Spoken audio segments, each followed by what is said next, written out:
In 1841, to prevent expansion from the U.S. up the Pacific coast, James Douglas, a rep of HBC, quote-unquote, purchased 14 portions of First Nations land known to the British as the Douglas Treaties.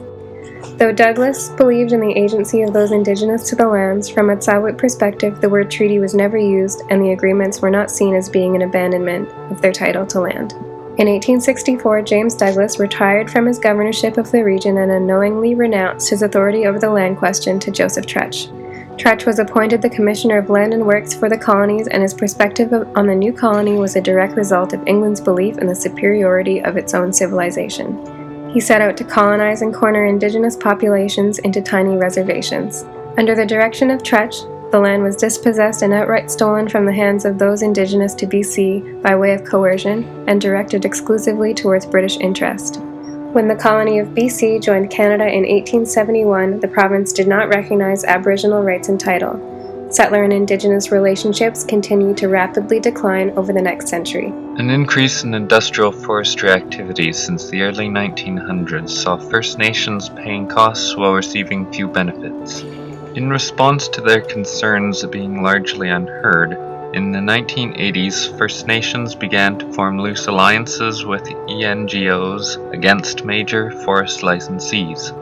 These alliances proved to be effective in delaying forestry development and started a push for First Nations regaining limited authority over their traditional lands.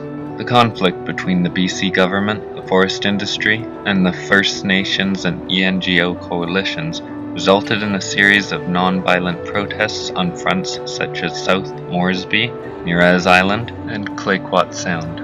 International attention on the War in the Woods and efforts of Aboriginals across Canada helped to usher in new forest policies and legislation, as well as increasingly allowing for Aboriginals to have greater roles in forest management. In 2011, the government of BC created the First Nations Woodland License. The creation of the FNWL allows First Nations to hold long-term area-based tenures with a minimum tenure length of 25 years. The Huayot Nation on Vancouver Island was the first nation to receive the FNWL. Other nations who have secured a FNWL include the Wai-Waikum and the Cannon Lake First Nations. The tenure is still directly awarded by the minister. The license hoped to improve the capability of First Nations to get loans and investments and to protect traditional land. With the license, there is an increase in revenue sharing and a chance to create more jobs and create a better economic future for the community.